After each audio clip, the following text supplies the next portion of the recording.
हरिओम। पिताजी के द्वितीय पुण्य स्मरण के अवसर पर 7 दिवसीय श्री राम कथा जो तीसरे दिन की कथा को आइए हम लोग प्रारंभ करें। और प्रारंभ करने के पहले भगवान नाम का स्मरण करें। ये भगवान की बड़ी कृपा है, प्रभु श्री राम की बड़ी कृपा है। हनुमान जी की प्रेरणा से और उनकी कृपा से प्रभु की कथा का कहने का अवसर हम लोगों को मिला है, सुनने का अवसर हम लोगों को मिला है। और आज के बाद 4 दिन का और कथा शेष है। आइए हम लोग भगवान का नाम ले और उसके बाद कथा में हम लोग आगे बढ़ेंगे। श्री राम जय राम जय जय राम, श्री राम जय राम जय जय राम, श्री राम जय राम जय जय राम।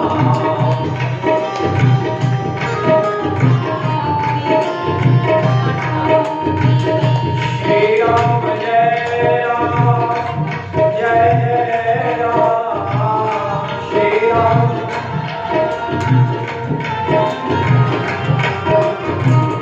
श्री राम जय राम जय जय राम,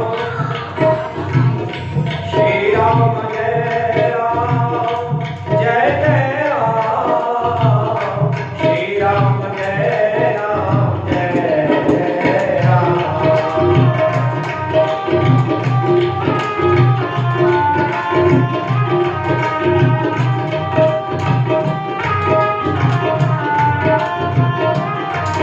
श्री राम जय राम जय जय राम, श्री राम जय राम जय जय राम।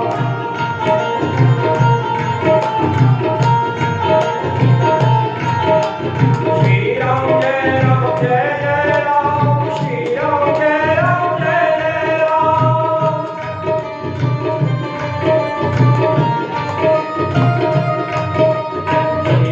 राम जय राम जय जय राम, श्री राम जय राम जय जय राम।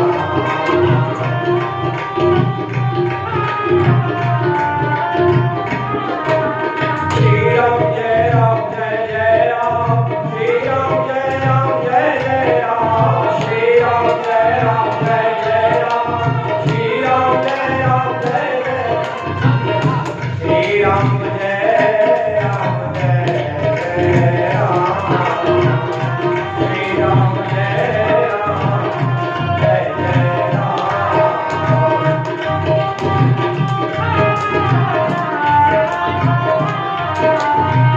पतित पावन सीताराम, पतित पावन कौशल्या के प्यारे राम, कौशल्या के प्यारे राम।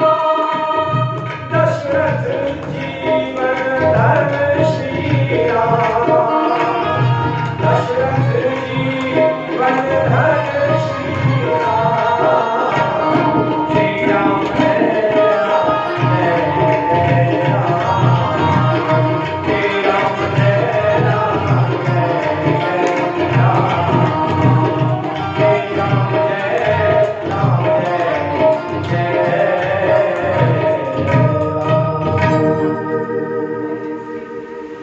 कल के कथा में हम लोगों ने श्रवण किया, धनुष भंग करके भगवान का विवाह हुआ, बारात सजी, चारों भाइयों का विवाह हुआ और भगवान अयोध्या आए। अयोध्या में बहुत आनंद है, समय आनंद का जल्द बीत जाता है, समय बीतता रहा। और एक दिन जब महाराज दशरथ राजसभा में बैठे थे तो उन्होंने देखा कि उनके कान के समीप का केस जो है वो उजला हो गया। उनके मन में मानिए ऐसा लगा कि अब ये समय आ गया है कि राजकाज की जिम्मेवारी राम को देना चाहिए। राम की स्वीकार्यता राज परिवार के साथ साथ अयोध्या में है, और अयोध्या के अलावा और भी तो देश थे, क्योंकि महाराज दशरथ तो चक्रवर्ती थे, तो बहुत सारे देश जो उनके अधीन थे। हर जगह श्री राम के व्यवहार की, वीरता की, स्वभाव की स्वीकार्यता थी। और संत का भाव ये भी है कि अब रावण के पाप का घड़ा भर गया था, जो कि दशरथ जी के मन में ये विचार आया कि श्री राम को युवराज बनाया जाए। क्योंकि जब युवराज बनाने की बात आई उसके बाद ही तो आगे का प्रसंग हुआ। बहुत ही आनंद के साथ कथा का आनंद लीजिए, बिल्कुल शांतचित्त होकर के कथा को अपने आप को कथा में तो हम पहुंचाने का प्रयास करेंगे जो प्रसंग होता हो। जब आप ये करेंगे तो आपको कथा में बड़ा आनंद आएगा। आप उस परिस्थिति को समझने का प्रयास करिए, वहां पहुंचने का प्रयास करिए। क्या कि राजा दशरथ जी के मन में ये विचार आया है कि श्री राम को युवराज बनाया जाए।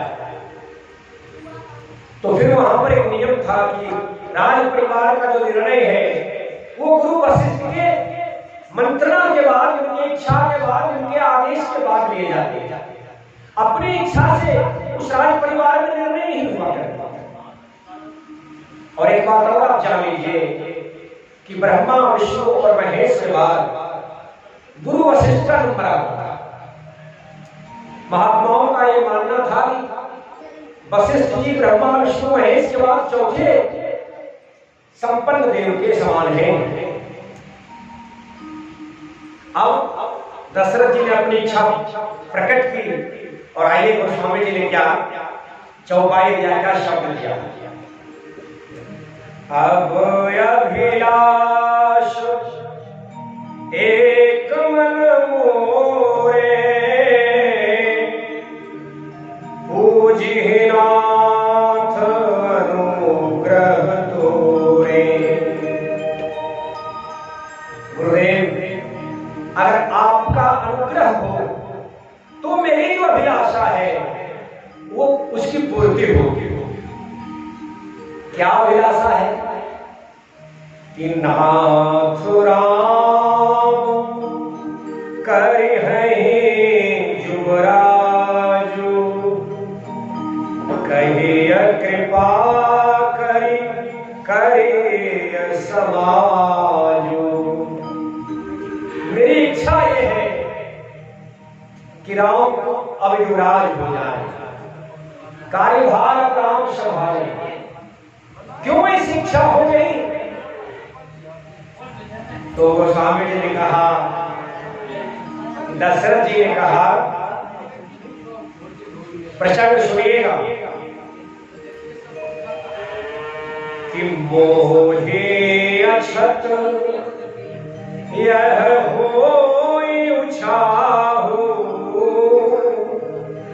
लहहि लोग सब लोचन लाहु।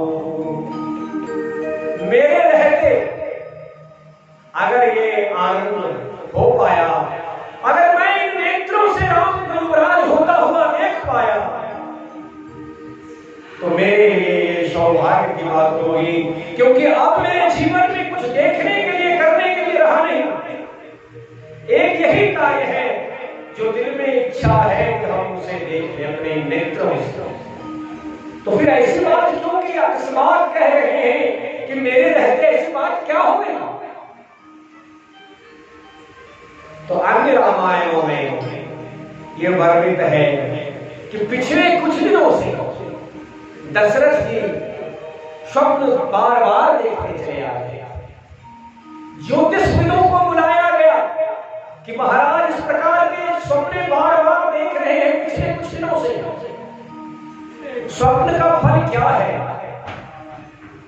ज्योतिषों ने बताया, विद्वानों ने बताया कि स्वप्न का फल यह है कि महाराज के पास अब अधिक समय नहीं है। अब महाराज के पास अधिक समय नहीं है, घर में शुभ कार्य होना है। भरत और शत्रुघ्न जी अयोध्या से 7 दिन की दूरी पर हैं और 7 दिन फिर आने में होने से लगेगा, तो 14 दिन की दूरी पर है। तो 14 दिन तो महाराज के पास समय रखा है। जब अपनी इच्छा उन्होंने वशिष्ठ जी को सुनाई, आइए कुछ पंक्ति आप समझिए जिसमें गोस्वामी जी ने भी ये संकेत किया जो मैं आपको अभी मैंने आपको कहा। आप उस शब्द को थोड़ा समझने का प्रयास करिएगा तो समझ में आएगा कि संकेत वही है। दशरथ जी की बातों को सुनिएगा कि गौर से उन्होंने कहा क्या कि पुनि न सोच तन रहु कि जाओ, जेहि न होए पाछे पछताओ। क्यों ऐसा कह रहे हैं? ये शरीर पता नहीं रहे न रहे, बाद में इस बात का सोच मुझे ना रहे कि श्री राम युवराज होते हुए मैंने देखा नहीं। वशिष्ठ जी ने क्या कहा कि बेग बुलंब न करे नृप,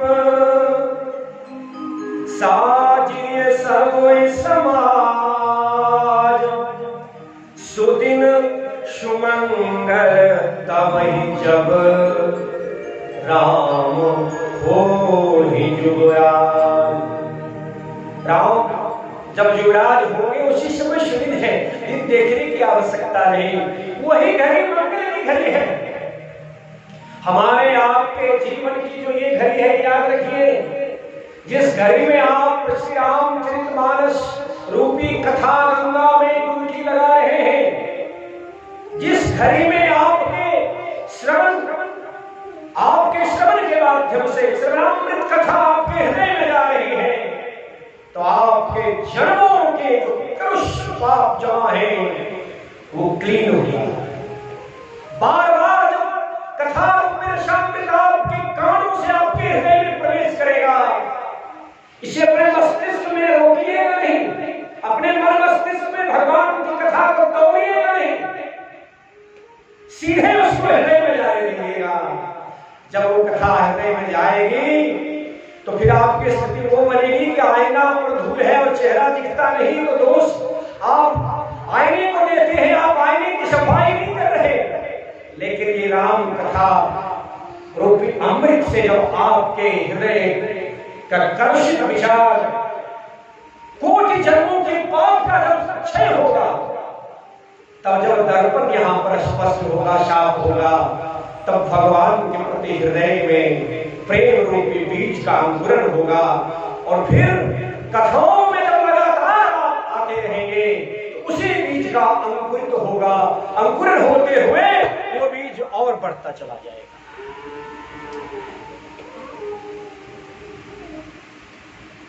यहां जब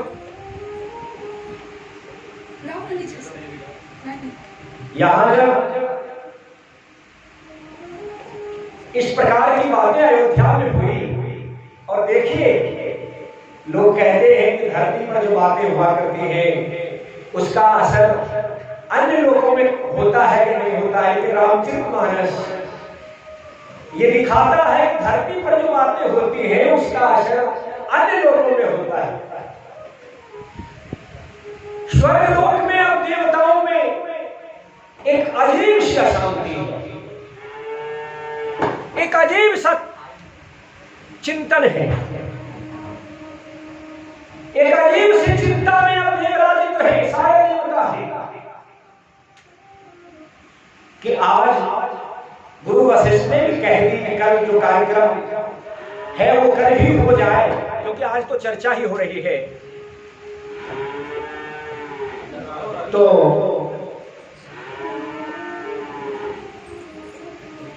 देवताओं ने विचार किया कि पूरे अयोध्या में और राज परिवार में कोई ऐसा व्यक्ति है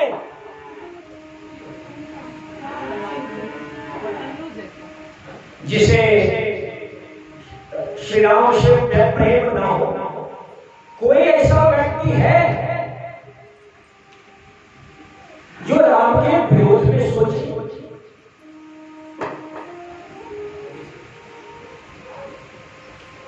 ऐसा कोई व्यक्ति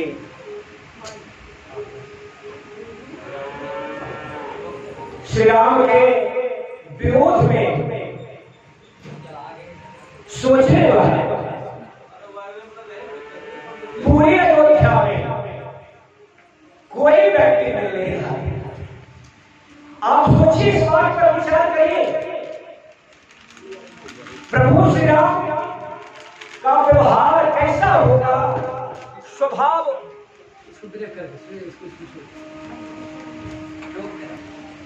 प्रभु श्री राम के स्वभाव के बारे में चिंतन करिए जरा सा, और फिर अपने बारे में चिंतन करिए कि मेरी स्वीकार्यता एक परिवार में भी है या नहीं है। पूरे राज्य की बात छोड़िए, अन्य प्रदेशों की बात छोड़िए,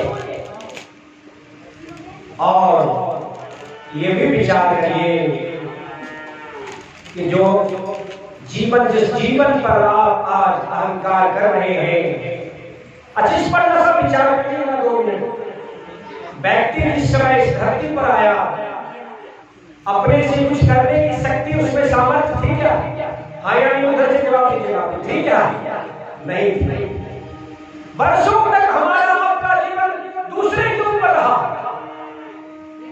और फिर जब हमारी यात्रा जीवन की समाप्त होती है तो भी व्यक्ति को दूसरे का ही आसरा है। उस अंतिम यात्रा में जो यात्रा दूसरे के मदद से प्रारंभ हुई, जो यात्रा दूसरे के मदद से समाप्त होगी, संपन्न होगी, उस जीवन पर हमको आपको कितना अभिमान है, कितना अभिमान है। अरे लोग तो एक दूसरे से बात नहीं करते। ये जीवन अभिमान करने के लिए नहीं है, ये जीवन गुणगान करने के लिए है, भगवान का स्मरण करने के लिए है। और भगवान की कथा जब आपको सुलभ हो, आपके पास में हो, तो घर में बैठे रह करके इस कथा का आनंद ना लीजिए, क्योंकि जहां कथा होती है वहां भगवान आते हैं, वहां पर हनुमान जी की उपस्थिति है। आपके घर में हनुमान जी की उपस्थिति नहीं है। अगर आप ये तर्क करें कि आप आवाज के माध्यम से घर में कथा सुनते हैं, तो मैं आपको कहता हूं कि शास्त्र का सिद्धांत है कि भगवान वहां रहते हैं जहां भगवान की कथाएं होती है, गुणगान होता है, भजन होता है। तो इसका मतलब क्या हुआ कि जब आप कथा में आए तो आपको भगवान का सानिध्य मिला।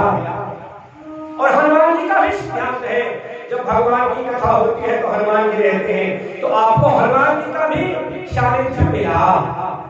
इसलिए कथा में आकर के कथा सुनने की आवश्यकता है। सुनो थोड़ा सा साउंड को, थोड़ा सा बढ़ा। अब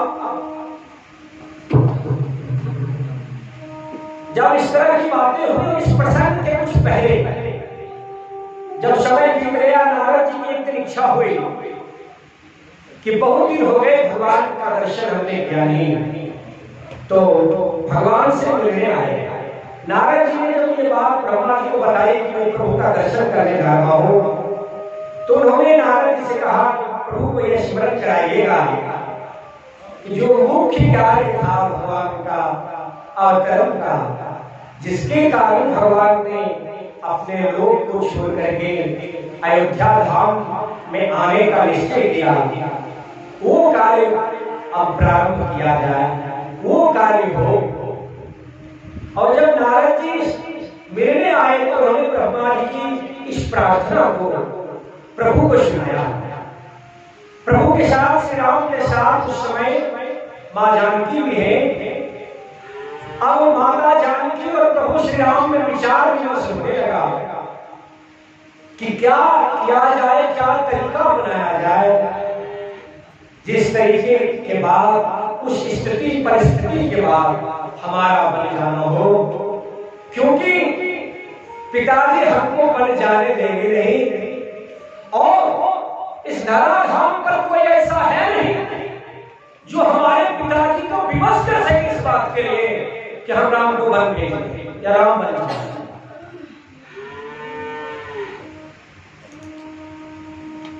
अब दशरथ जी के मन में एक प्रसन्नता है, क्या कि कहीं हमको बार बार श्री राम को युवराज बनाने के लिए कहती है, बहुत बार उन्होंने कहा है, तो कहीं को ये समाचार दूसरे के द्वारा ना मिले, मैं खुद ही कहीं को ये बात कहूंगा कि रानी, जिस बात को तुमने बार बार मुझसे कहा है करने के लिए, वो कार्य मैं करने वाला हूं और करेगी।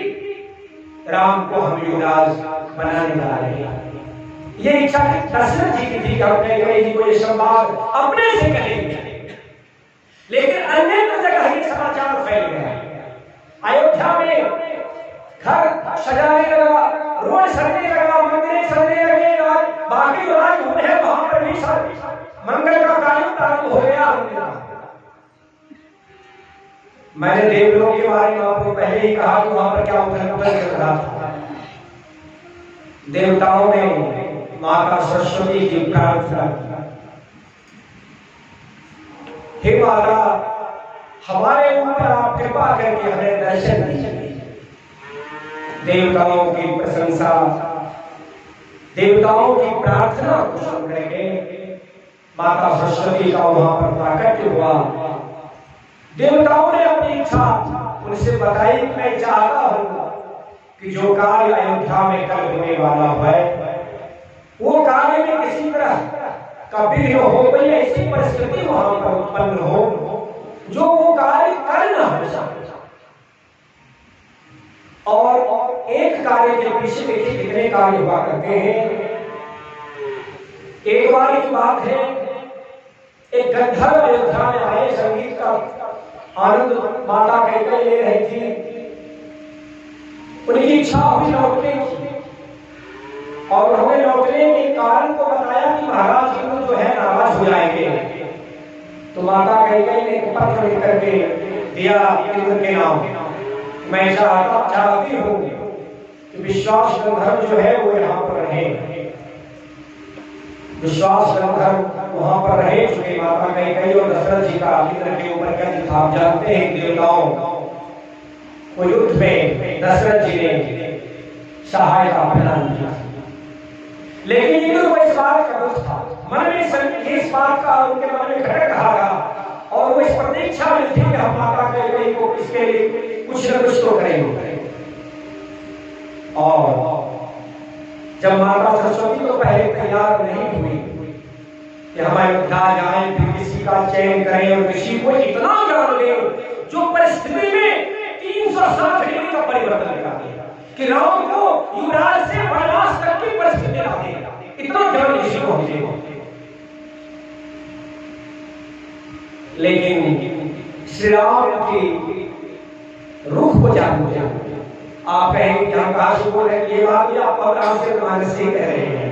जब भरत जी के प्रसंग में जाने के प्रसंग में देवताओं ने फिर से प्रार्थना की कि आप भरत जी को मिलने मत दीजिए, तो माता सरस्वती ने कहा उस समय मैंने जो कार्य किया था उसमें श्री राम की सहमति थी, श्री राम की रूह को समझते हुए मैंने उस समय ये कार्य संपादित किया। गोस्वामी जी ने मंथरा के लिए क्या शब्द दिया, क्या शब्द दिया, नाम मंथरा, क्या विशेषण, मंदमती। अच्छा बात जानिए, विशेषण मतलब जो अपने है वो विशेषण ही है, कोई चोरी करना जानता हो और आपको चोरी करने की आवश्यकता हो, मान लीजिए किसी का जान बचाने के लिए कोई सवाल है, तो उस विशेषता के बिना वो कार्य आप संपादित नहीं कर सकते। लेकिन जब किसी कार्य को अपने उद्देश्य के लिए किया जाए तो वो अधूर है, और वही कार्य जब जन कल्याण के लिए किया जाए तो वो क्या है? गुण है।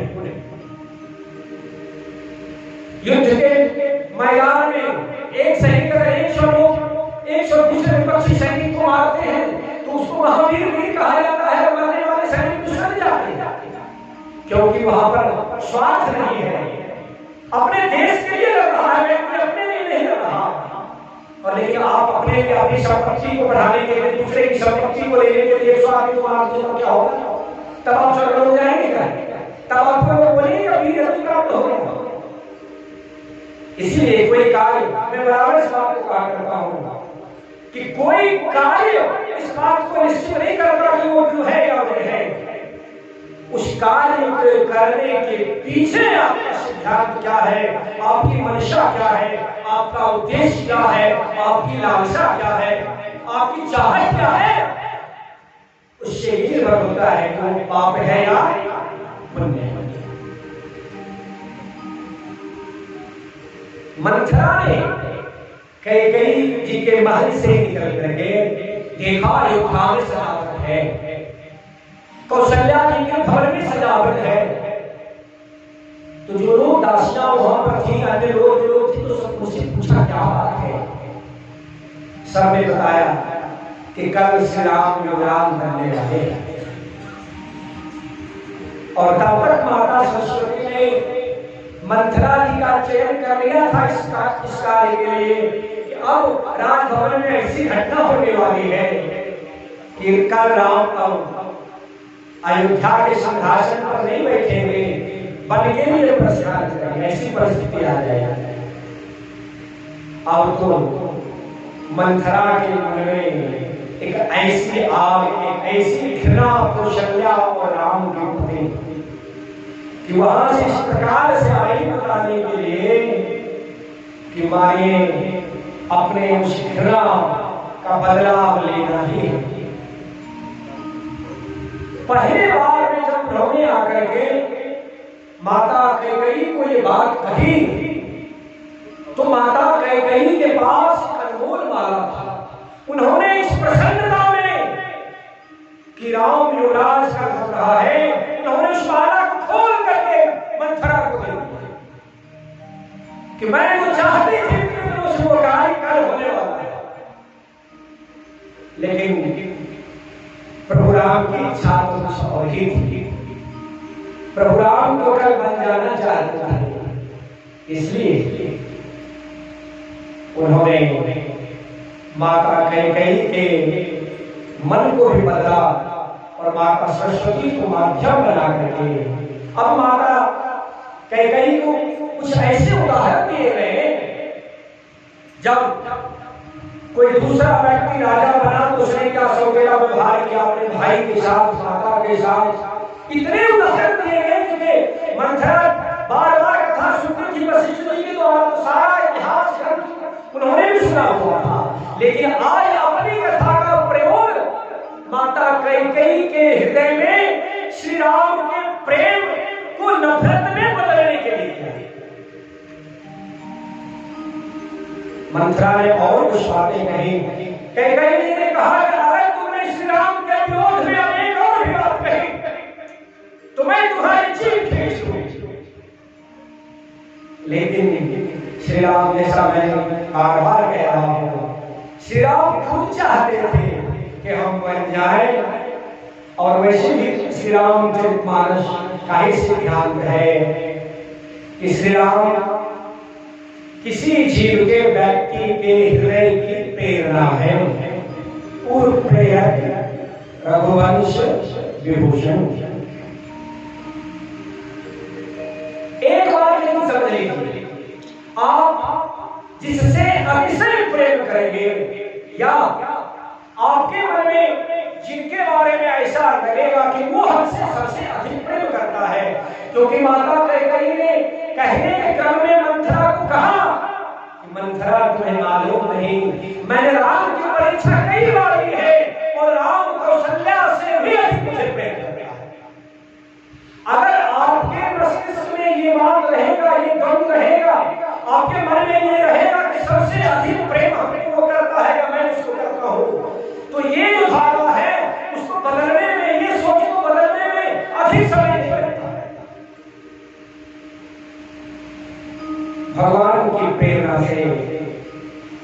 मंथरा के द्वारा कहे गए बहुत सारे उदाहरणों के बाद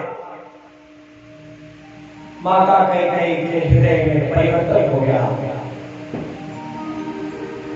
और माता, मैं बार बार इसलिए इस पर जोर दे रहा हूं कि आपके मस्तिष्क में ये न समझ में आ जाए कि माता कैकेयी की इच्छा थी और उन्होंने श्री भरत को युवराज बनाने के लिए वो दो वरदान मांगे।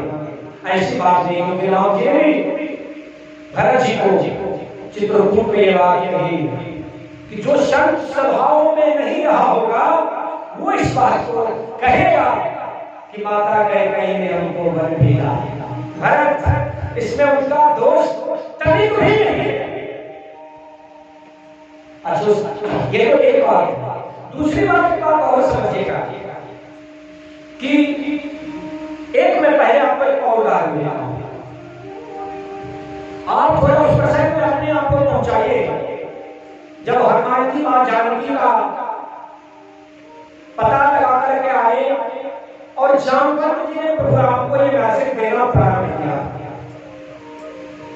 तो जामवंत जी ने कहा कि प्रभु हनुमान जी ने जो कार्य किया है वो 1000 से उसका वर्णन किया नहीं जा सकता है, लेकिन हम जो उसकी देखे अब हमारा जीवन भी अर्थात मेरा जीवन भी सफल हो गया। क्यों भाई? राम जी का दर्शन जामवंत जी आपको तो पहले हो गया था, लेकिन भगवान के केवल दर्शन होने से उन्होंने जीवन को सफल नहीं माना। उन्होंने जीवन को तब सफल माना जब जीवन भक्ति की खोज में और श्री राम के कार्य में लगे। ये समझ आप रखिए, ये आपका जीवन, अगर आपका जीवन भक्ति की खोज में लग रहा है, भगवान के कार्य में लग रहा है, तो जीवन सफल। अरे जानकी जी कौन है? जब अमरीश के दरवाजे पर श्री राम चरितमानस हुआ करता था तो वंदना जो लिस्ट हाउस में गाया करते थे, उसकी एक पंक्ति क्या थी कि जनक सुधा जग जननी जानकी अतिशय प्रिय करुणा निधान की ताके जुग पद कमल बनाओ जासु कृपा निर्मल मति पाओ। आपकी मति निर्मल हो, आपका सोच सकारात्मक हो, तो कृपा जानकी जी आपको चाहिए। जामवंत जी ने कहा कि प्रभु जीवन अब मेरा सफल हुआ, क्योंकि हम तो माता जानकी के खोज में सम्मिलित थे या नहीं थे? और भगवान के कार्य, भगवान के द्वारा कहे गए कार्य को कर शामिल हो गए, भक्ति को खोजने में जब वो शामिल हो गए तो जीवन का क्या हो गया? सफल। हम और आप भी इस पर मंत्रणा करिए, चिंतन करिए कि जीवन कहीं इसी के लिए तो नहीं सुबह उठे, कुछ पैसे अर्जन करने के माध्यम को सोचा किया, रात्रि में सोए और फिर सुबह उठे और ये प्रक्रिया चालू। और समाज में तो हमने आपने वो भी देखा है जिन्होंने अपने पुत्र के लिए, सरकार के लिए जीवन में अच्छे से वस्त्र नहीं पहना, बचा करके रखा अपने पुत्र के लिए घर को, उस पुत्र ने भी कितना सेवा किया वो आपने देखा है। कहने की आवश्यकता, नाम लेकर के उदाहरण देने की आवश्यकता नहीं। इसलिए अपने जीवन में भगवान से जुड़ने के लिए, भगवान के कार्य को करने के लिए भगवान की कथा करिए, दान करिए, तीर्थ में जाइए, क्योंकि यही सारी बातें आपकी अंतिम यात्रा में रहेंगी और यही सारी बातें आपको इस लोक और परलोक में सुनेंगी।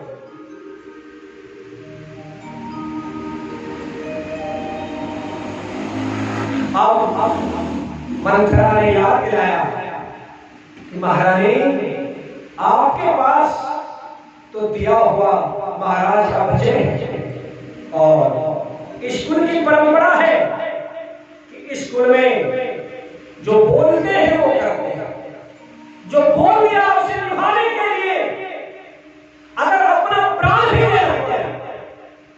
उस खानदान के स्कूल के परंपरा के अनुसार और आज तक जो कुल की परंपरा है उसका निर्वाह होता होता। और वैसे भी महाराज दशरथ तो धर्मनिष्ठ है, उनसे बड़ा धर्मात्मा धरती पर कोई नहीं है। और इतने बड़े धर्मात्मा है कि परमात्मा को पुत्र बन के उस धर्मात्मा के हाथ में। तो आप अपने उस वरदान का उपयोग अभी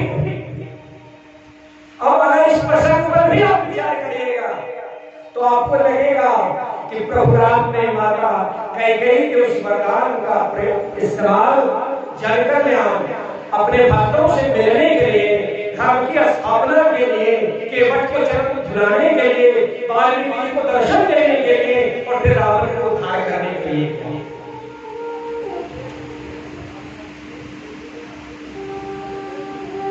मंथरा ने कहते के क्रम में कहा कि महारानी तुमको ये बात पता नहीं, 15 दिन से इस बात की तैयारी अयोध्या में चल रही है कि राम युवराज बनेंगे और तुमको ये जानकारी आज हो रही है और वो भी मेरे को। तुमको महाराज ने इतना भी जरूरी नहीं समझा कि तुम्हारे प्रति जानकारी आए। महाराज के प्रति भी कानों को भरा गया है और कुछ लोग जो कान के कच्चे होते, बात याद रखिए, जो लोग केवल सुनने पर विश्वास रखते हैं, सुनी हुई बातों को अगर आपने 100% मान लिया तो ये जान लीजिए कि आपका कल्याण होने वाला नहीं, क्योंकि सुनी हुई बातों को आपने अपने मन मस्तिष्क पर तोड़ने का काम नहीं किया, उसे छानने का काम आपने नहीं किया।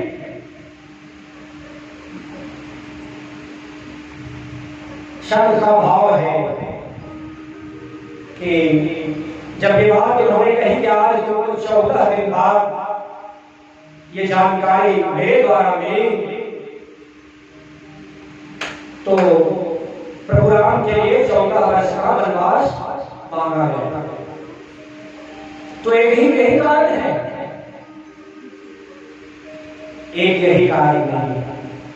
आप सोचिए, इस बात को विचार करिए, अगर धर्म की स्थापना करने के लिए रावण को जीतना जरूरी है तो आप मुझे ये बताइए कि रावण पर विजय प्राप्त करने के लिए मेघनाद का मरना जरूरी है या नहीं? उधर से आए जरूरी है ना। और मेघनाद को जीतने के लिए 12 वर्ष तक बगैर सोए रहना जरूरी है या नहीं? तो वही मैं कहना पर संकेत में आपको ये कहना चाह रहा था कि जो 14 वर्ष मांगा गया श्री राम के लिए वन, उसमें तो 12 वर्ष पहले साथ में लक्ष्मण जी को उस परिस्थिति में रहना है, वो जीत पाएंगे 12 वर्ष के बाद। तो ये सारा समय मिला करके प्रभु श्री राम को ऐसा लगा कि हमको 14 वर्ष का कार्य है और उतना ही समय उन्होंने माता कैकेयी के मन माता कैकेयी ने उतना ही समय वनवास के लिए मांगा। दशरथ जी जब ये समाचार सुनाने के लिए माता कैकेयी के भवन की तरफ आ रहे थे, उन्हें जानकारी मिली कि रानी जो है वो भवन में है। जैसा कि हम और आप जानते हैं, राज परिवार में अपने दुखी होने का अगर समाचार महाराज तक पहुंचाना है तो एक जगह निश्चित थी, अगर लोग वहां पहुंच जाता था तो समझा जाता था कि किसी बात से नाराज है। अब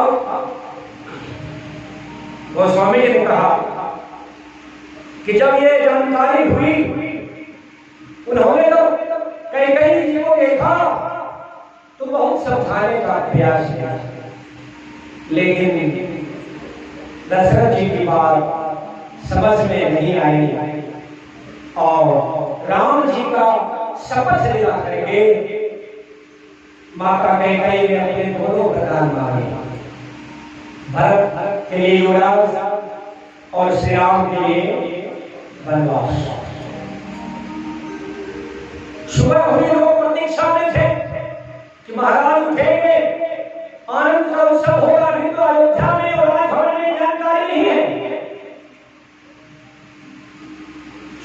जी ने जब देखा कि महाराज को विलंब हो रहा है, महाराज के कक्ष की तरफ गए, उन्होंने महाराज को धरती पर लेटे हुए देखा। माता कैकेयी ने सुमंत जी को कहा कि श्री राम को बुला करके लेके आओ। सुमंत जी राम जी को बुलाने गए। राम जी आए और माता कैकेयी के द्वारा उन्हें सारी बातों का पता चला। प्रभु राम ने कहा कि बस इतनी सी बात है और इतनी सी बात के लिए आपकी और मेरे पिताजी महाराज की ये स्थिति है। अरे पुत्र का तो धर्म है माता कि अगर मेरे शरीर के चर्म से हमारे पिताजी का जूता भी बनाने की आवश्यकता पड़े तो राम उसके लिए तैयार है। यहाँ तो 14 वर्ष की बात है कि राम बन जाएगा और 14 वर्ष के बाद फिर से वापस आ जाएगा। और इसके अलावा मेरे सबसे प्रिय भरत को युवराज मिलेगा, युवराज का पद अगर भरत को मिलेगा तो मेरे लिए इससे अधिक प्रसन्नता की कोई बात नहीं। माता कौशल्या इस बात से अनजान, प्रभु राम के युवराज होने की तैयारी वहां पर पूजा करके रंगनाथ भगवान प्रभु राम वहां गए। माता कौशल्या ने कहा कि बेटा जल्दी से स्नान करके आ जाओ। भगवान उस समय तक चुप रहे और फिर प्रभु राम ने कहा कि माता पिताजी ने मुझे, अच्छा यहाँ पर शब्द को समझिएगा, वाह क्या भगवान बोलते हैं और क्या हमको आपको शिक्षा देते हैं। वास्तव में उनको वनवास दिया गया, लेकिन भगवान ने वनवास नहीं कहा, बनकर पिता दिन ही कानन राजो। हे माता मुझे पिताजी ने वन का राज दिया, वन का काम काज संभालने के लिए वन का राज। हाँ, और माता एक बात और मैं आपको कहता हूँ, वन में हमारा बहुत सारा कार्य है। ये बात उन्होंने संकेत में माता कौशल्या को कह दी। माता कौशल्या दुखी हुई, लेकिन प्रभु राम की माता है। प्रभु राम ने उन्हें समझाया कि बन जाने की आवश्यकता क्यों है और भगवान ने उनको प्रेरणा दी, उनको धैर्य दिया। ये जानकारी लक्ष्मण जी को दी। आइए कुछ गोस्वामी जी द्वारा रचित पंक्ति हम लोग सुने और फिर कथा को आगे बढ़ाएं। समाचार जब लक्ष्मण पाए, व्याकुल बिलख बदन उठिधाए। कितना प्रेम लक्ष्मण जी भगवान से करते हैं। और सोचिए आपको इतना भगवान से प्रेम करेगा वो भगवान के पास रहेगा ही कि वन भगवान जाएंगे। ये समाचार को सुन करके लक्ष्मण जी व्याकुल हो गए और दौड़ करके भगवान के पास गए। लक्ष्मण जी की स्थिति क्या है कि कंप पुलक तनु नयन शनीरा, गहे चरण अति प्रेम अधीरा। दोनों आंखों में आंसू, शरीर कंपित है, चरण में गिर पड़े। क्यों गिर पड़े चरण में? कि भगवान प्रभु राम अगर बन जाए और हमको ये बात कह दें कि लक्ष्मण तुमको यही रहना है, तो मैं प्रभु राम की बात को नकार नहीं सकता, काट नहीं सकता, मैं उनकी बात को उठा नहीं सकता, उनकी इच्छा और आज्ञा का उल्लंघन नहीं कर सकता। तो फिर मैं उनके बिना रह भी तो नहीं सकता। मेरा जीवन क्यों राम के बिना है ही नहीं। अगर राम ने ये कह दिया, प्रभु ने अगर ये कह दिया, भैया ने ये भाव है लक्ष्मण जी के मन में। गोस्वामी जी ने कहा कि कहीं ना शकत कछु चितवत ठाए, मीन दीन जनु जगते काहे।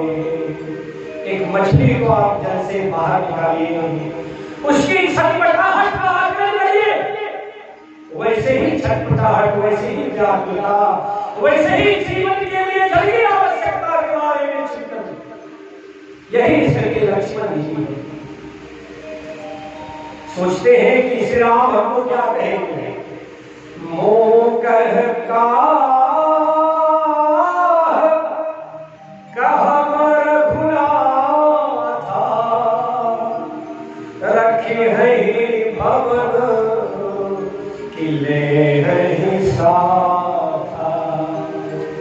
कितना भगवान से प्रेम, धन्य है लक्ष्मण जी जिनको भगवान से इतना प्रेम है कि भगवान के लिए उन्होंने अयोध्या, अपने पत्नी, अपने माता पिता सबको त्यागने का निश्चय। जब हम अपने जीवन में भगवान के अलावा किसी का स्थान नहीं लेते हैं तो हमको भगवान की सेवा करने का अवसर जरूर मिलता है।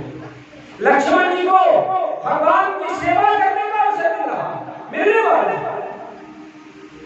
हमारे जीवन में तो पता नहीं कितने लोगों का स्थान है और सबसे बड़ा स्थान इसका है। हमारे जीवन में 99% स्थान तो धर्मपत्नी का है और 1% में परिवार के सारे सदस्य, और आपने 99% स्थान नहीं रखा तो फिर आप यहाँ या मध्य प्रदेश में कहीं रहे, आपके जीवन में शांति होगी कि नहीं, इसकी कोई गारंटी है नहीं।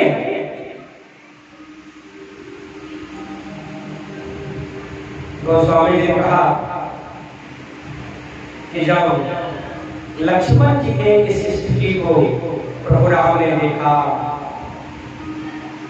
तो राम जी ने पहले समझाने का प्रयास किया, कहने का लक्ष्मण तुम महाराज की स्थिति जान चुके हो, कैसी स्थिति में भी है। भरत यहाँ पर नहीं है, शत्रुघ्न यहाँ पर नहीं है, तुमको यहाँ पर रहना चाहिए। पिताजी की सेवा के साथ साथ माताओं की सेवा करनी है, और इसके अलावा लक्ष्मण जो सबसे बड़ी बात यह है कि महाराज की जो जिम्मेवारी है उस जिम्मेवारी का निर्वाह भी तुमको पुत्र होने के नाते करना है। क्योंकि लक्ष्मण एक बात जान लो, क्या कि चाशुराज सुर प्रजा बुखारी, तीन रयवसी नरक अधिकारी। लक्ष्मण जिस राज में देवता प्रजा दुखी होते हैं उस राजा को नरक जाना ही पड़ता है। और ये तुम्हारा धर्म है पुत्र होने के नाते कि तुम अपने पिताजी के कार्य में, जिस कार्य से पिताजी को सुख मिले, जिस कार्य में करने के बाद तुम पिताजी के कार्य में हाथ बढ़ा सको, कार्य तुमको करना चाहिए। आओ आइए एक बार फिर से हम दो पंक्तियों और सुनिए। राम जी ने उनको समझाया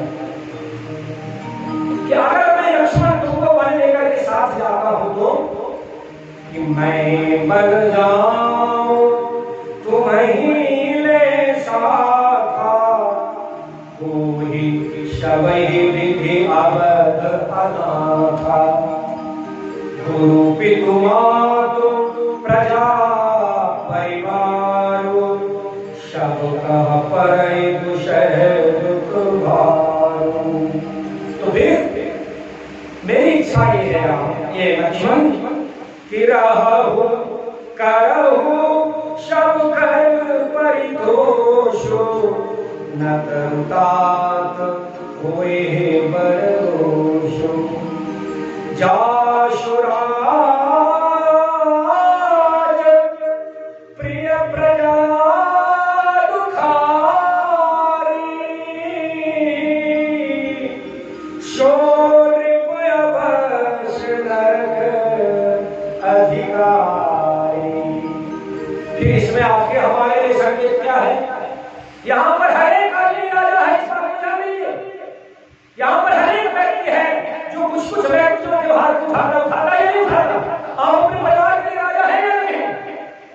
तो हमारे आपके लिए सिद्धांत ये है कि हमको आपको अगर आप घर के मालिक हैं, बड़े हैं, आप घर के कर्तव्यदार हैं, तो फिर आपका ये कर्तव्य है कि घर के सदस्यों का प्यार बराबर रूप में रखा जाए।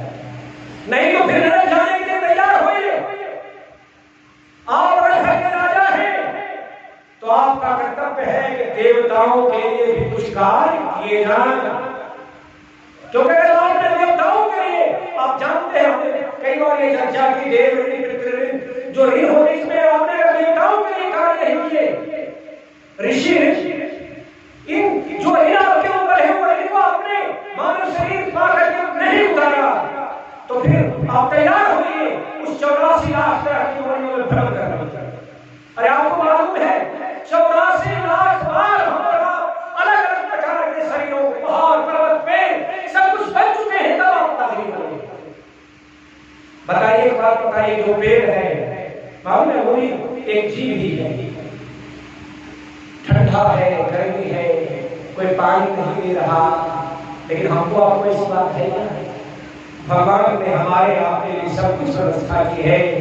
इसके प्रत्युत्तर में अपने आप से ये प्रश्न करिए कि इसके प्रत्युत्तर में हमने कुछ कार्य जीवन में किए हैं या नहीं किए।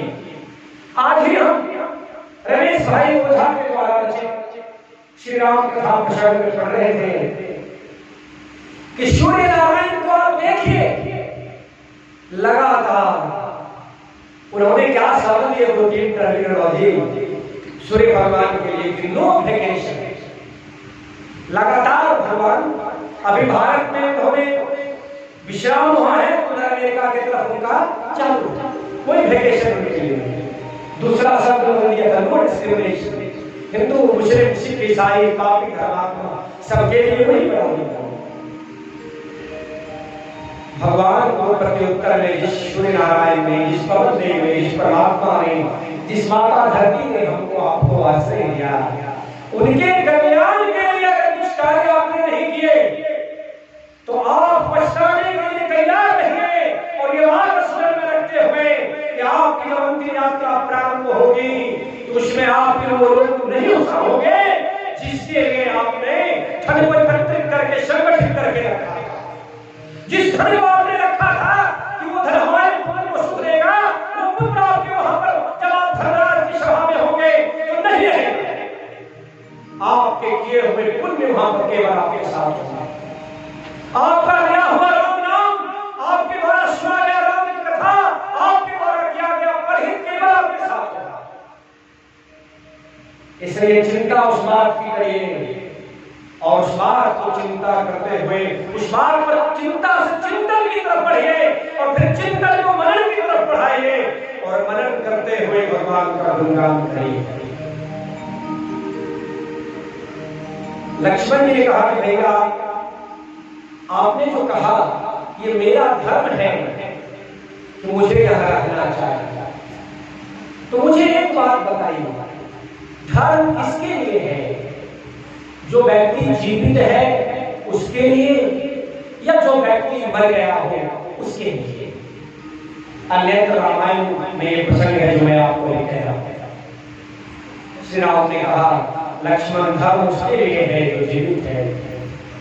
तो लक्ष्मण जी ने कहा तो क्या आपने ऐसा सोच लिया कि आप वन चले जाएंगे और आपका लक्ष्मण इस अयोध्या में जीवित रह जाएगा?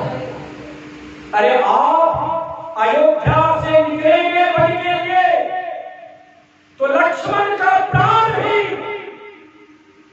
आपके पीछे पीछे निकलेगा। इस बात को आप याद रखिएगा। लक्ष्मण राम के बिना नहीं रह सकता। इस बात का स्मरण आप जरूर रखिएगा। कोई भी आदेश हमको देने के पहले भगवान ने समझ लिया कि लक्ष्मण को हम अयोध्या में रोक नहीं पाएंगे और लक्ष्मण अयोध्या में रुक नहीं पाएगा, रह नहीं पाएगा। प्रभु राम ने लक्ष्मण जी से कहा कि एक काम करो लक्ष्मण, जाओ अपनी माता का आज्ञा लेने। लक्ष्मण जी गए माता के पास और धन्य है माता सुमित्रा। माता सुमित्रा ने कहा लक्ष्मण, तुम जो बेटा ये समाचार देने आए हो कि राम बन जाने वाला है और तुम बन जाना चाहते हो, तो बेटा बात ये नहीं है। बात यह है कि राम बन तुम्हारे भाग्य से जा रहा है। तुमको राम का सेवा करने का अवसर मिले इसलिए राम बन जा रहा है। और बात ये भी है, उसके जो आध्यात्मिक अर्थ ये है कि बेटा तुमने जो धरती को उठा करके रखा है, धरती के भार को कम करने के लिए राम बन जा रहा है। बेटा तुम हमारे पास आ गए आज्ञा मांगने के लिए, तुम्हें एक ही बात कहती हूं कि अभी से माता पिता तुम श्री राम और जानकी को समझना और राम की खूब सेवा करना। उसी प्रसंग में कहते हुए लक्ष्मण जी ने माता सुमित्रा से कहा कि माता, मैं तो जानते में सेवा करूंगा ही और मैं सोऊंगा भी नहीं, क्योंकि मैं जीवन के एक क्षण को गंवाना नहीं चाहता कि मेरा एक क्षण ही विश्राम में जाए, सोने में जाए और श्री राम के कार्य में न जाए।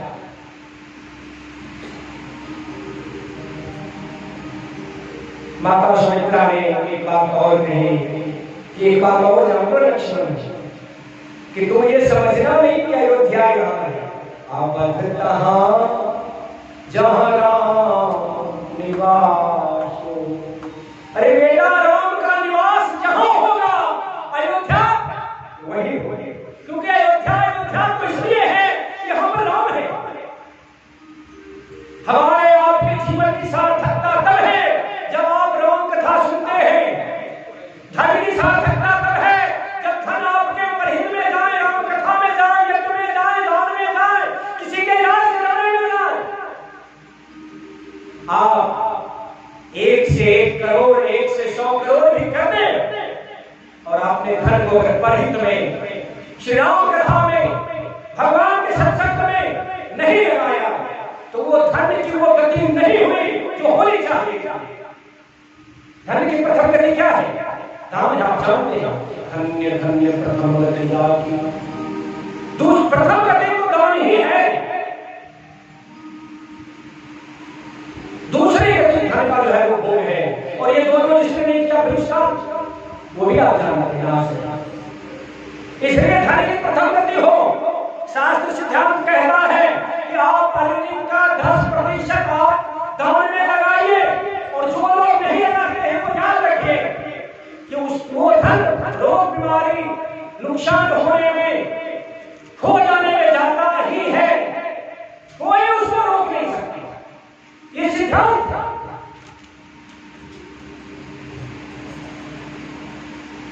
माता जानकी को भी एक प्रसंग पता चला। माता जानकी को भी राम जी ने समझाने का प्रयास किया, लेकिन उन्होंने भी अपने प्रति उत्तर में भगवान के समझाने के बाद जो उन्होंने कहा, अपने निवेदन में श्री राम को इस तरह से कहा कि प्रभु ने माता जानकी के लिए भी आज्ञा दी। भगवान ने बलकर वस्त्र मंगाए और ग्रहण करना पहनना प्रारंभ किया। माता जानकी जी को वो वस्त्र पहना नहीं जा रहा, इसी तरीके से पहनाया गया। दशरथ जी को ये जानकारी हुई कि राम निकल रहे हैं, अंतिम बार प्रणाम करने गए और कल हम रघुनाथ रामायण में पढ़ रहे थे कि 347 और 3 मतलब 350 रानी जो है थी।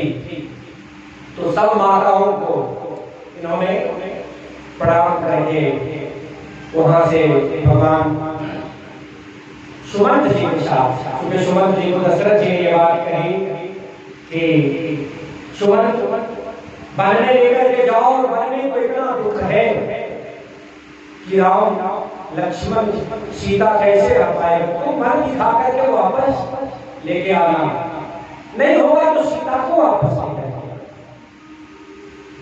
भगवान जब जाने लगे तो अयोध्या में उनसे प्रेम करने वाले जो थे वो भी उनके साथ हुए और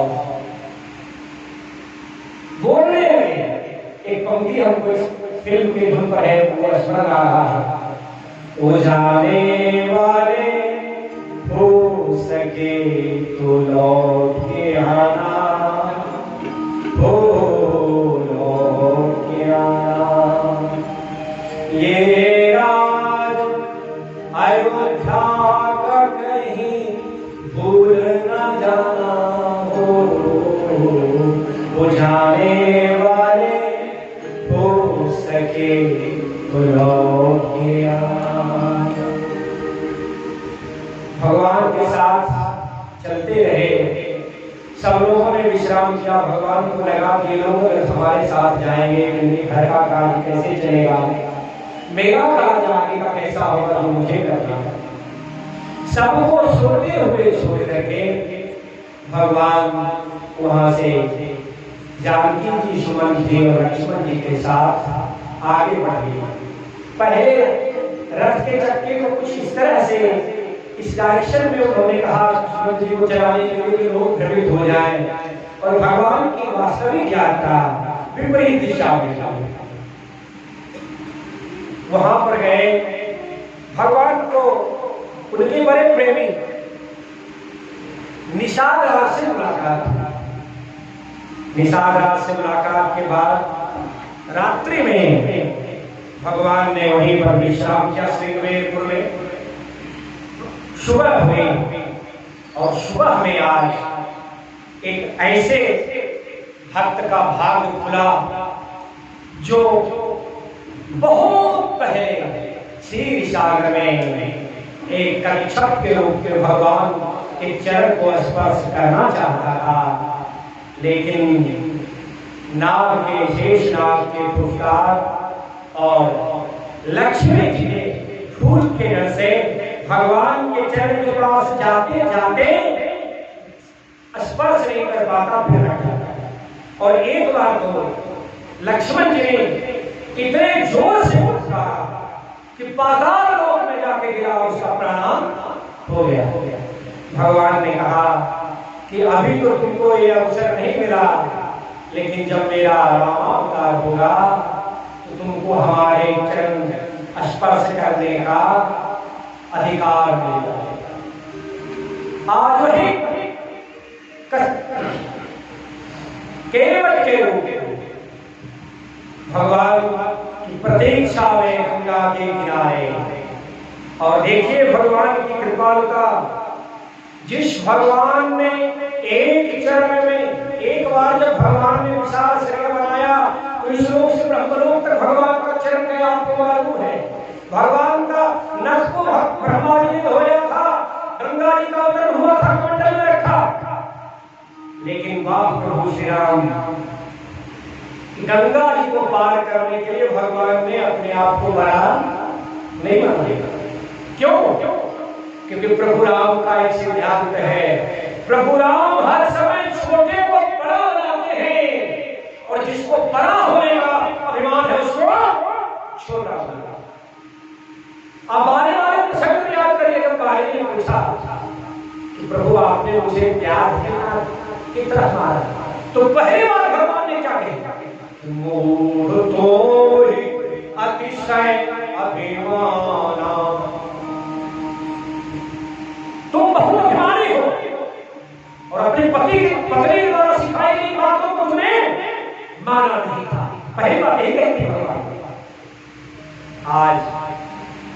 केवट भगवान के अतिशय भक्त केवट जी का भाग खुला है। और भगवान सुबह में जब गंगा जी के तट पर पहुंचे हैं, केवट जी से उन्होंने प्रार्थना की कि भैया केवट नाव लेकर के आओ, हमको गंगा पार करना है। केवट भगवान के कहने पर नाव लेकर के नहीं आ रहे हैं। बोले क्यों नहीं आ रहे हो भैया, क्या बात है? केवट ने कहा मैं इसलिए नाव लेके नहीं आ रहा हूं क्योंकि मैं जान चुका हूं इस बात को कि आपके चरण रज ने एक पत्थर रूपी महिला को जीवंत कर दिया, तो फिर मेरी नाव जो है वो उतनी मजबूत नहीं। अगर मेरे नाव में भी कोई परिवर्तन आ जाए तो फिर मेरे पास कोई दूसरा नाव नहीं, और मुझे नाव चलाने के अलावा कोई कार्य आता नहीं, तो फिर मुझे तो गंगा पार जाना है। कोई उपाय बताओ, क्या उपाय है? तो उपाय तो है, तो बताओ भैया क्या उपाय है? उपाय यह है कि आप मुझे कहिए कि मैं आपके चरण को धोऊं। मोहि परु परु पखारण क्या कहूं, आप कहिए कि मैं आपके चरण को धोऊं। कितने धन्य हैं केवट, जिसे भगवान कहे ठीक है भैया हमारे चरण को तुम धो लो। केवट ने ये नहीं कहा कि मैं आपके चरण को धोना चाहता हूं। जब प्रेम अतिशय हो जाए तो जो आप चाहते हैं वो भगवान करेंगे। आपने इस भजन को सुना ही होगा कि प्रबल प्रेम के पाले पड़कर प्रभु को नियम बदलते देखा, खुद का मान टले टल जाए, भक्त का मानना टलने नहीं। हम चर्चा कर रहे थे कि भगवान एक कल्प में कितनी बार डाल लेते हैं? एक बार। एक कल्प 1000 सूर्य को जब बीत जाता है, ब्रह्मा जी का एक दिन तक भगवान का अवतार। अब केवट को जब भगवान ने कहा है कि ठीक है मेरे की आज्ञा जल पाए, जल्दी से आप आ जाओ और हमारे जल अपने जल से हमारे चरण को जो धोना चाहते हो धो लो। आज गंगा के किनारे मानिए कठोता में दूसरे गंगा का अवतरण हो रहा है, और हो रहा है। भगवान के चरण को धोया हुआ जल ब्रह्मलोक में है, गंगा है, और इस धरती लोक में कठौते में केवट ने भगवान के चरण को धोया। भगवान के चरण को धोने के बाद अपने पत्नी को बुलाया है और अपने पत्नी से भी उन्होंने कहा कि देवी मेरा गोबर थोड़ा ज्यादा हो गया, दिखता ठीक से नहीं है, देखो जरा सा पैर उठा करके कुछ रच रह तो नहीं है। पत्नी ने भी भगवान के चरण को स्पर्श किया है, उन्होंने भी पूछा है, अपने परिवार के सबको भगवान के चरणामृत को पिलाया है, और भगवान के चरणामृत को पीने के बाद कहते हैं कि वो भी करे और अपने पूर्वजों का भी उन्होंने उद्धार किया। भगवान से प्रेम करने वाला अगर एक व्यक्ति खतरा में हो जाए तो आपके और आपके पूर्वजों का उद्धार हो जाए, ये जान लीजिए। रामचरितमानस जब संपन्न होने लगा तो शंकर जी ने कहा धन्य भई जब हुए सत्संगा, धन्य जन्म द्विज भर दिय भंगा, धन्य देश जहाँ बह सुरसरी, धन्य नारी पतिव्रत लघुशरी। वो सब धन्य है जहाँ गंगा है, वो देश धन्य है, वो नारी धन्य है जो पति की इच्छा के हिसाब से चले। और फिर क्या कह दिया तुमने, सो कुल धन्य सुनो, वो कुल धन्य है जगत पूज्य सुपुनी, जगत में पूज्य है कौन? रामचरित पारायण जे उपजने। श्री राम की कथा को जो कहता सुनता है वो धन्य नहीं है, वो कुल धन्य। केवट ने भगवान को नाव पे चढ़ाया, भगवान केवट की नाव पर चढ़े और केवट कुछ दूर नाव लेकर के जाए और फिर से कुछ पीछे की तरफ आ जाए। भगवान ने पूछा कि भैया ये नाव आगे लेकर के जाते हैं और फिर से पीछे लेके आ जाते हो, क्या बात है? इसमें तो बहुत समय लगेगा। केवट जी की इच्छा ये थी कि भगवान के सानिध्य में हम अधिक से अधिक समय रहें। तो केवट जी ने कहा कि प्रभु देखिए, गंगा में नाव कैसे चलाया जाता है और पार कैसे किया जाता है ये मैं जानता हूं, इसलिए मैं पार आपको करूंगा, लेकिन कैसे करूंगा ये मेरे ऊपर आप छोड़ दीजिए। भगवान को चूंकि सारी बात को जानते हैं, भक्त के इच्छा को पूरी करना जानते हैं, बोले ठीक है भैया जैसी तुम्हारी इच्छा। इस प्रकार से आगे पीछे करते करते केवट भगवान को उस पार लेकर के गए। और जब केवट इस पार लेकर के गए तो अब भगवान थोड़े से संकुचित हुए कि केवट को हमने कुछ उतराई के लिए तो बेहद गरीब है, आज सुबह पहला सवारी के रूप में तो हम ही लोग थे, तो इसको तो कुछ हमने ध्यान दिया।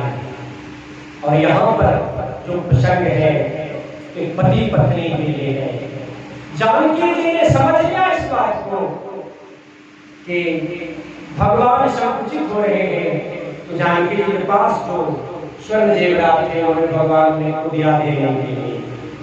और केवट जी की धन्यता देखिए, जो एक बेहद ही निर्धन व्यक्ति है उसको कितना मूल्यवान चीज भगवान के द्वारा आभूषण मिल रहा है, लेकिन धन्य केवट जी हैं जिन्होंने भगवान के द्वारा दिए गए मूल्यवान चीज को स्वीकार नहीं किया।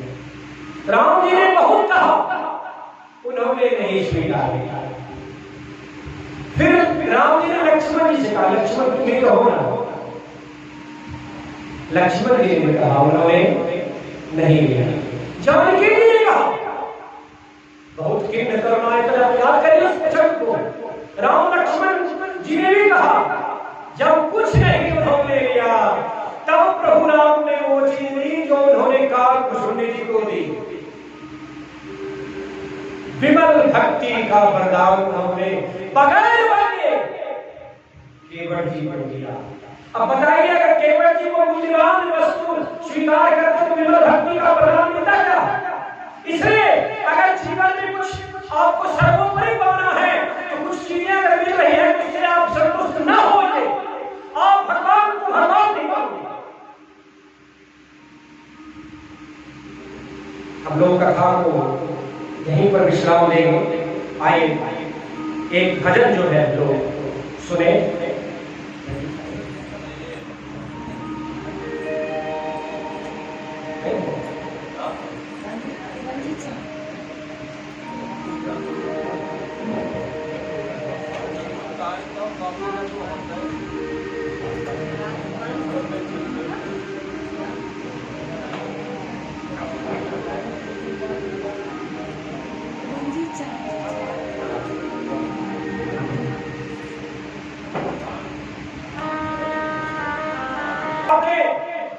मन से भी यही थे क्या कि सियावर सियावर पुकारा करेंगे मिथिला अवध में गुजारा करेंगे।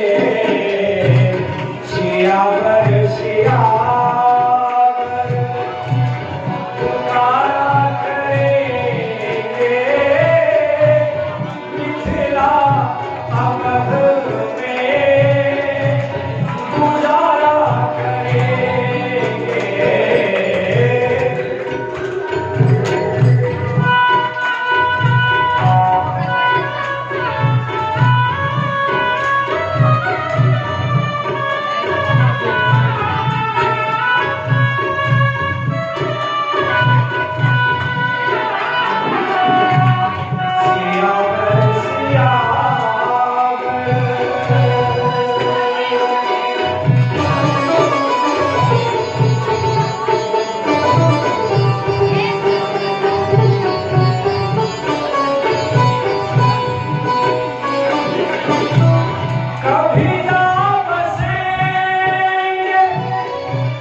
सियावर सियावर पुकारा करेंगे मिथिला अवध में गुजारा करेंगे सियावर सियावर सियावर